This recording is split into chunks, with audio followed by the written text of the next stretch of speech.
semuanya, kembali lagi di Skip Podcast dan di sini dengan gue Rindu dan juga teman gue Andin. Jadi di sini gue sama Rindu ngehadirin nih 3 orang yang keren-keren banget buat ngasih tahu apa sih di balik layar komunikasi antar persona di media sosial. Betul, jadi di sini ada 3 orang nih yang super cantik udah datang. Mungkin kita boleh kenalan dulu kali ya, nama dan juga kesibukan kalian apa sih di minggu tenang ini.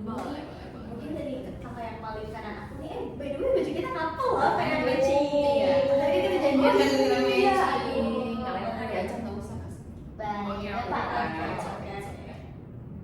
Oke, halo semuanya, perkenalkan nama gue Grampari Kristan, gue disini panggil Ara. Halo Kara. Oh iya Kara, kesibukannya apa sih?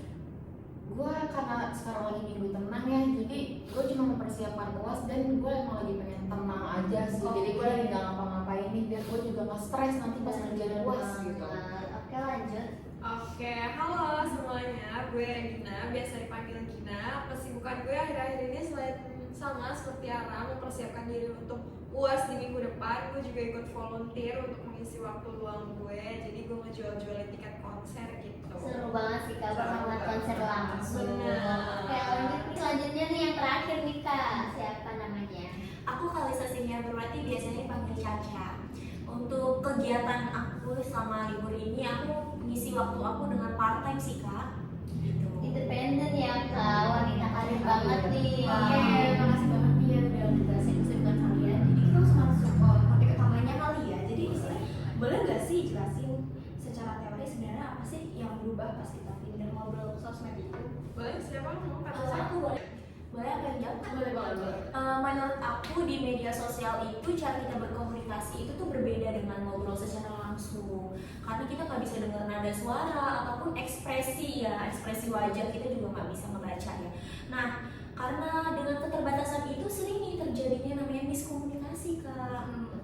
Untuk itu, untuk mengantisipasi itu, biasanya kita di media sosial menggunakan simbol-simbol seperti stiker ataupun emoji seperti itu. Wah pantesan ya Kak, kalau di media sosial tuh suka salah tangkap atau Iya, miskomunikasi betul. nih. Jadi aku pengen tahu nih, apa sih ada gak sih di antara kalian ada pengalaman gak sih miskomunikasi nih di antara kalian bertiga? Gue kali ya, semalam nih Boleh. banget. Berhubung tadi Caca habis ngomong notice tentang stiker dan juga emoji, jadi semalam gue nih ada miskom nih sama cowok gue. Jadi gue lagi ngejokes gitu ke dia, terus tiba-tiba tuh dia tuh ngerasa gue tuh bad mood atau bete ke dia gitu, karena chat gue tuh ke dia flat tanpa emoji, tanpa stiker apapun gitu. Terus habis itu dia diemin gue, silent treatment, slow respon, dan akhirnya ya udah karena gue penasaran juga dia kenapa, gue samperin lah ke rumahnya.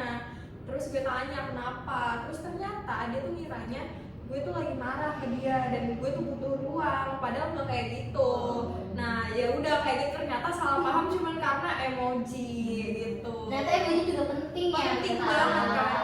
Berarti itu dia masalahnya itu kurangnya tahu suara ya di Betul. chat, jadi bikin maksudnya tuh kita kurang bias gitu ya. Benar, karena kalau di media sosial itu kan persepsi orang itu kan di luar dari tanggung jawab kita ya, kan kita nggak bisa kendaliin persepsi orang itu. Bahaya juga ya Kak ternyata. Cuman aku pengen nanya nih, ada gak sih solusi atau pelajaran berharga dari pengalamannya Gina ini? Siapa yang pengen jawab? Kalau dari gue sendiri sih, pelajaran yang paling penting itu digital empathy ya. Kita harus ingat nih, di balik layar HP itu nggak cuman teks aja, tapi juga ada orang lain loh. Jadi kalau misalkan kita sebelum balas chat, apalagi kalau misalkan adanya nggak enak ya, jadi kita jangan langsung balas yang emosi gitu. Kita harus tahan dulu nih emosi kita. Terus juga kalau misalkan ada pesan yang bikin kita bingung, kayak tadi ya kayak gini contohnya, kita harusnya tuh make sure dulu biar kita tuh nggak salah nyimpulin dan nggak jadi miskomunikasi. Oke, dapat banget nih ya poinnya. Terakhir nih di Secret Podcast kan kita juga gak cuma bahas masalah ya, tapi juga ada solusi. Apa sih rencana kalian buat memperbaiki cara komunikasi kalian ke depannya biar lebih baik? Boleh siapa? Tara lagi kali ya? Gue lagi, Caca kali Caca. Boleh. Satu-satu juga boleh. iya. Satu aja kali ya, biar semuanya bagian apa ya. Kalau dari aku mungkin mengetiknya dengan cara tidak menggunakan bahasa yang ambigu sih kak, karena sering disalahartikan. Gimana sih Kak bisa itu kayak gimana? Mungkin jangan ada yang menggunakan makna ganda sih, apa enggak kalau bahasa disingkat-singkat gitu Grayes gitu Grayes ya. itu enggak banget lah mungkin ya. Jadi persepsi orang ngelihat kita tuh jadi jutek gitu Berbeda-beda ya, iya, karena sama kita nggak orang. tahu kan ya perspektif orang itu terhadap kita tuh apa. Oke, Kak Gina gimana? Oke, benar. Jadi kan karena yang tadi gue bilang persepsi orang itu di luar dari kendali kita, benar juga kata Caca, jangan mengeluarkan kata-kata ambigu karena ya seperti yang kita tahu ya teman-teman, komunikasi verbal ini tuh paling banyak noise-nya dibanding komunikasi non verbal. Jadi tolong gunakan kalimat yang sebijak mungkin dalam bermedia sosial agar tidak terjadi miskomunikasi. Betul banget Kak Gina. Oke, yang terakhir Kak Kalau menurut gue kita ada 3 poin nih solusinya. Yang pertama itu lebih jelas saat ngobrol. Jadi kita tuh nggak usah buru-buru banget balas chat, tapi kita pastiin dulu nih yang kita sampaikan tuh gampang nggak sih dipahami sama orang yang menangkap pesan kita gitu. Yang kedua, kita harus pilih media yang pas. Misalkan kita lagi ngobrolin hal yang serius gitu atau hal yang sensitif, kita kayaknya better kalau misalnya deket sama orangnya, better untuk voice note atau callan atau video call gitu kan, biar kalau misalkan emosi yang kita rasain itu juga lebih tersampaikan gitu. Terus yang ketiga, kita lebih mau ngedengerin orang lain.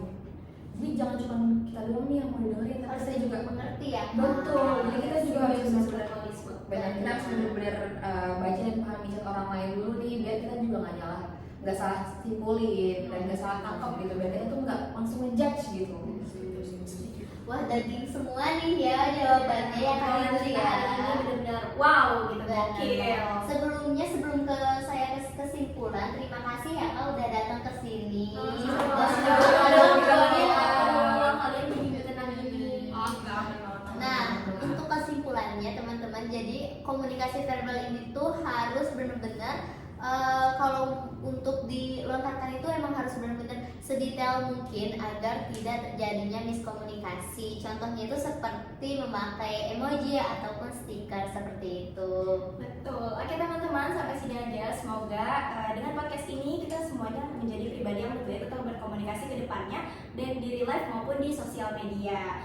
Gue Rindu dan teman gue juga Andin, kami pamit undur diri. Terima kasih. bye.